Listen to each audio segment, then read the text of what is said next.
ଜୟ ଜଗନ୍ନାଥ। କଥା ମଲ୍ଲାରର ଏ ନୂଆ ପୃଷ୍ଠାରେ ଲେଖା ସରିଛି ପୁଣି ଗୋଟେ ଗପ, ଖାସ୍ ଆପଣମାନଙ୍କ ପାଇଁ। ଶୁଣନ୍ତୁ, ଶୁଣାନ୍ତୁ, ମନ ହେଲେ ଲାଇକ୍, ସେୟାର କି ସବସ୍କ୍ରାଇବ୍ କରନ୍ତୁ। ନୂଆ ନୋଟିଫିକେସନ୍ ପାଇବା ପାଇଁ ବେଲ୍ ଆଇକନ୍କୁ ଦବେଇ ଦିଅନ୍ତୁ। ଆଜିର ଗପ ନୂପୁର ବିଦ୍ରୋହ। ରଚନା ଏବଂ ଉପସ୍ଥାପନା ମଧୁମିତା ମହାନ୍ତି।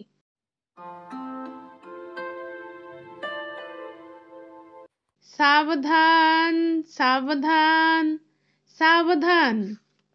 ବିଶ୍ୱବିଜୟିନୀ ପରମ ପୂଜନୀୟା ତ୍ରିଭୁବନ ରାତ୍ରି ଦେବୀ ରାଜଜେମା କଜ୍ଜଳମୟୀ ସିଂହାସନ ଆରୋହଣ ଅର୍ଥେ ବିଜେ ହେଉଛନ୍ତି। ପାଲିଙ୍କି ଆସୀନ ରାଜଜେମା କଜ୍ଜଳମୟୀ ସେଠି ପଦାର୍ପଣ କଲେ। ବାମ ପାଦରେ ସେ ଧରଣୀ ସ୍ପର୍ଶ କରନ୍ତେ ପଦ୍ମକଢ଼ ସଦୃଶ ସୁବର୍ଣ୍ଣ ନୂପୁର ଘେରା ସେ ପାଦ ଦେଖି ଅନେକ ଯୁବ ଅଧିକାରୀଙ୍କର ହୃତ୍ସ୍ପନ୍ଦନ ଦ୍ରୁତତର ହେଇଗଲା। ସେ ମୋହମୟୀ ପାଦର ଧାରେ ଧାରେ ସରୁ ଅଳତାର ଗାର, ନଖ ବି ରକ୍ତରଙ୍ଗରେ ରଞ୍ଜିତ। ପ୍ରତ୍ୟେକ ଅଙ୍ଗୁଳିରେ ନୀଳମଣି ଖଚିତ ସୁବର୍ଣ୍ଣ ମୁଦ୍ରିକା। ଝମ୍ ଝମ୍ ଝମ୍ ଘୁଙ୍ଗୁରର ସେ ଶବ୍ଦ ଉପସ୍ଥିତ ଯୁବକମାନଙ୍କର ଶିରାରେ ଶିରାରେ ଶୋଣିତର ବେଗକୁ ଆହୁରି ତୀବ୍ର କରିଦେଲା। କିଏ ଓଠରେ ଦାନ୍ତ ଚାପି ତ ପୁଣି କିଏ ନିଜ ପାଦକୁ ଭୂଇଁରେ ଦବେଇ ନିଜ ନିଜର ଉତ୍ତେଜନାକୁ ପ୍ରଶମିତ କରିବାକୁ ଚେଷ୍ଟା କରୁଥିଲେ। ବୟୋଜ୍ୟେଷ୍ଠ ଅଧିକାରୀମାନଙ୍କର ମୁଖମଣ୍ଡଳ କିନ୍ତୁ ଅଶାନ୍ତିରେ ଭରା। କାରଣ ରାଜକୁମାରୀ କଜ୍ଜଳମୟୀ ରାଜପ୍ରାସାଦର ସବୁ ପରମ୍ପରା ଭଙ୍ଗ କରି ସବୁ ଅନୁଶାସନକୁ ଏଡ଼େଇ ଦେଇ ଏକ ଉନ୍ମୁକ୍ତ ପାଲିଙ୍କିରେ ସଭାସ୍ଥଳୀକୁ ବିଜେ କରିଛନ୍ତି। ଅବଗୁଣ୍ଠନର ସବୁ ଶାଳୀନତାକୁ ପଛରେ ପକେଇ ନିଜେ ଶାସିକା ହେଇ ରାଜ୍ୟ ଶାସନ କରିବାର ଦୁର୍ବାର ଉଦ୍ଦାମ କାମନା ପୋଷଣ କରିଛନ୍ତି। କଥାଟା ଏମିତି।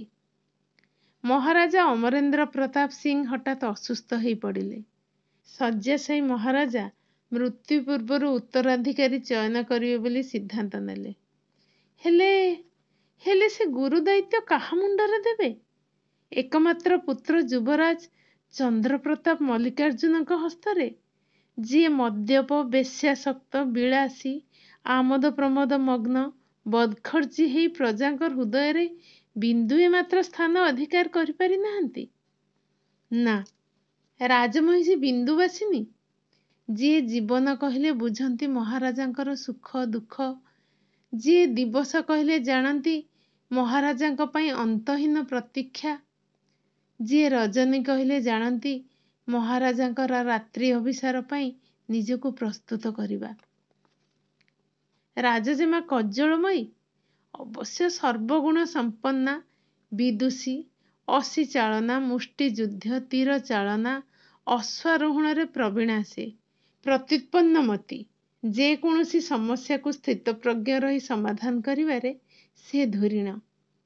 କିନ୍ତୁ ରାଜନୀତିର ପଶାପାଲିରେ ଗୋଟି ଚଲେଇବା ପାଇଁ କ'ଣ ଏତିକି କେବେ ବି ଯଥେଷ୍ଟ ହେବ? କାହିଁ ତାଙ୍କ ପାଖରେ ପୁରୁଷର ସେ ଦର୍ପ, ସ୍ପର୍ଦ୍ଧା, ଅହଂ ଆଉ ଶାରୀରିକ ଶକ୍ତି? ତାଙ୍କ ସାମ୍ରାଜ୍ୟ ଯେ ନାରୀ ସ୍ୱାଧୀନତାର ଘୋର ବିରୋଧୀ। ମହାରାଜାଙ୍କର ଚିନ୍ତା ବୁଝି ଦିନେ କଜ୍ଜଳମୟୀ ଘୋଷଣା କଲେ, ଏ ରାଜ୍ୟର ଶାସନଭାର ମୁଁ ସମ୍ଭାଳିବି ମହାରାଜ, ଅନୁମତି ଦିଅନ୍ତୁ। ଆଶ୍ଚର୍ଯ୍ୟଚକିତ ମହାରାଜାଙ୍କର ଅନ୍ତଃକରଣ ବି ବୋଧହୁଏ ଏହା ହିଁ ଚାହୁଁଥିଲା। କିନ୍ତୁ ଜେମାଙ୍କର ଏ ଉତ୍ସାହ ଆବେଗକୁ କ'ଣ କେବେ ବି ସମ୍ମାନ ଦେବେ ରାଜ୍ୟର ପାତ୍ରମନ୍ତ୍ରୀ, ପ୍ରଜାକୁଳ କି ସୈନ୍ୟ ସାମନ୍ତ? ସାମାନ୍ୟ ବିରୋଧାଭାସର ସମ୍ମୁଖୀନ ହେଲେ ମଧ୍ୟ ଜେମାଙ୍କର ଅଭିଷେକ ଉତ୍ସବ ବେଶ୍ ଆଡ଼ମ୍ବର ସହକାରେ ପାଳିତ ହେଲା। କିନ୍ତୁ ଆଜିର ଅଧିବେଶନ ଏକ ବିଶେଷ ଅଧିବେଶନ। ସହରର ରାଜରାସ୍ତାର ଏ ଘଟଣା। ସେଦିନ ସନ୍ଧ୍ୟାରେ କୌଣସି କାର୍ଯ୍ୟ ସାରି ଗୃହାଭିମୁଖୀ ହଉଥିଲେ ସୁକନ୍ୟା ଆଉ ସୁମଗ୍ନା। ଠିକ୍ ଆମ୍ବତୋଟା ପାଖାପାଖି ଦୁଇ ଯୋଡ଼ା ସଶକ୍ତ ହାତ ସେମାନଙ୍କୁ କାବୁ କରିନେଲା, ଘୋଷାରି ନେଲା ଅଳ୍ପାନ୍ଧକାର ସେ ତୋଟା ଭିତରକୁ। ସେଠି ଥିଲେ ସେମିତି ନୃଶଂସ ଜହ୍ଲାଦ ଆହୁରି 8 କି 10। ଦଂଶିତ ବିଭତ୍ସ ବିବର୍ଣ୍ଣ କ୍ଷତ ବିକ୍ଷତ ଦୁଇ ଦେହ ମିଳିଲା ବେଳକୁ ପରଦିନ ସନ୍ଧ୍ୟା। ଏ ଘଟଣା ଏକମାତ୍ର ନୁହେଁ, ଏମିତି ଅନେକ ଘଟି ଚାଲିଛି ରାଜଦଣ୍ଡର ଉହାଡ଼ରେ। ଏଇ ତ ସେଦିନ ଏକତରଫା ପ୍ରେମ କରି ହତାଶ ପ୍ରେମିକଟି ଅମାନିଆ ପ୍ରେମିକା ଉପରକୁ ଫିଙ୍ଗିଦେଲା ବିଷାକ୍ତ କିଛି ତରଳ ପଦାର୍ଥ। ଦଗ୍ଧ ହେଇଗଲା ସେ କୁଆଁରୀ, ବିଭତ୍ସ ହେଇଗଲା ତାର ସୁକୁମାର ତନୁ।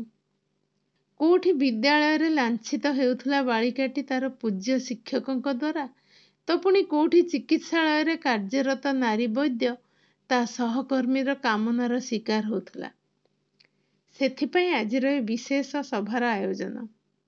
ସୁଧୀବୃନ୍ଦ, ଆପଣମାନେ କୁହନ୍ତୁ, ଏ ସମସ୍ୟାର ସମାଧାନ କ'ଣ?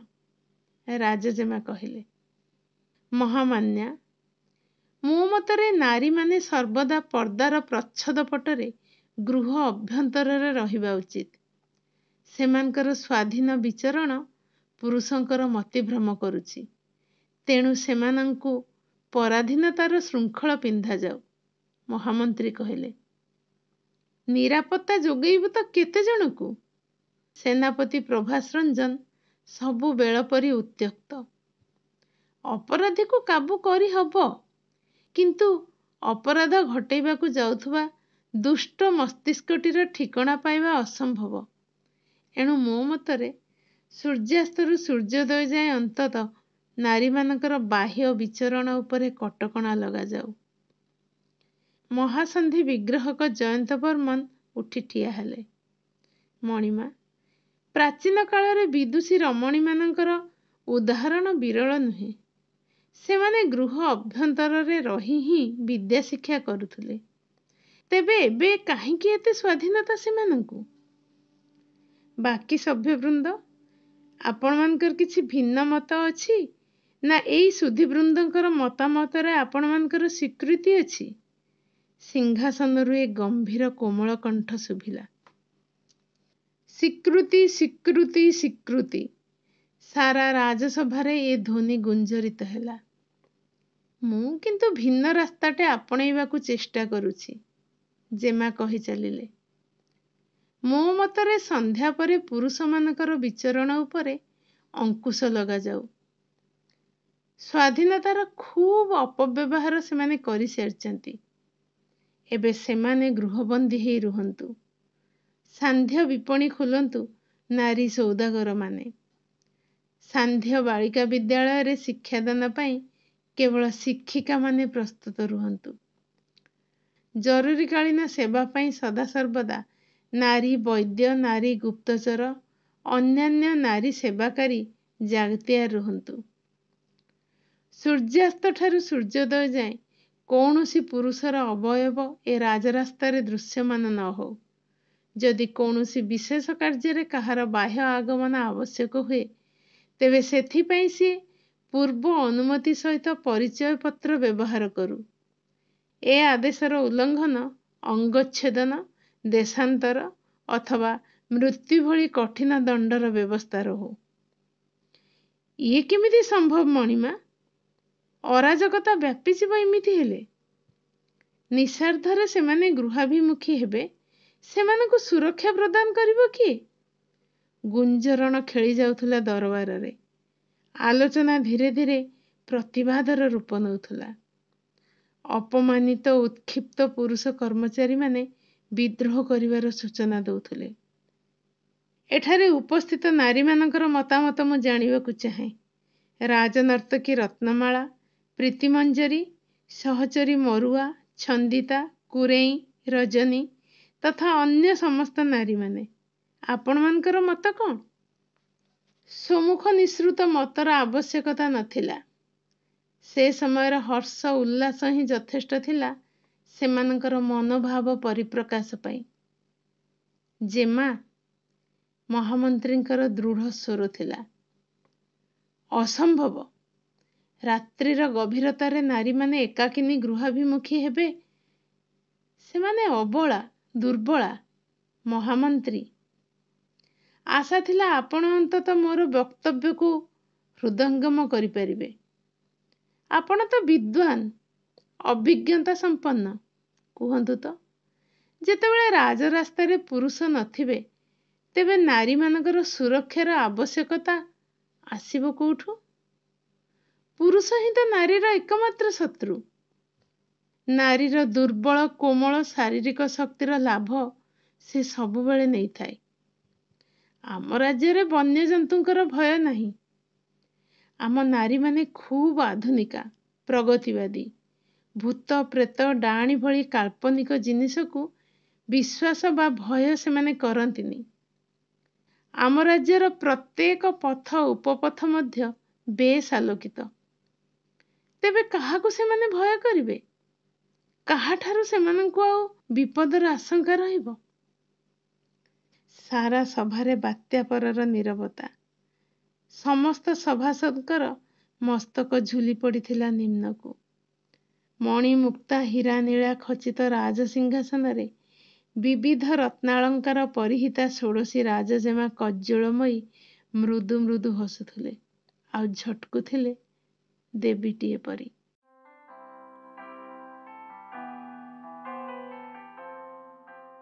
ଶୁଣୁଥିଲେ ଗଳ୍ପ ନୂପୁର ବିଦ୍ରୋହ। କେମିତି ଲାଗିଲା? ଜାଣିଛି କିଛି ଜଣ ଏ ଗପକୁ ଭଲ ପାଇବେ, ଆଉ କିଛି ବିଦ୍ରୋହ କରିବେ ୟା ବିରୁଦ୍ଧରେ। ତେବେ ଯାହା ବି ପ୍ରତିକ୍ରିୟା ରଖିବାକୁ ଚାହାନ୍ତି, ଆମ କମେଣ୍ଟ ବକ୍ସକୁ ଯାଆନ୍ତୁ ଆଉ ସେଇଠି ହିଁ ଆପଣଙ୍କର ପ୍ରତିକ୍ରିୟା ରଖନ୍ତୁ। ମୁଁ ପୁଣି ଥରେ ଆଉ ଗୋଟେ ସୁନ୍ଦର ଗପ ନେଇ ଆସିବି। ସେ ଯାଏ ରହୁଛି। ନମସ୍କାର।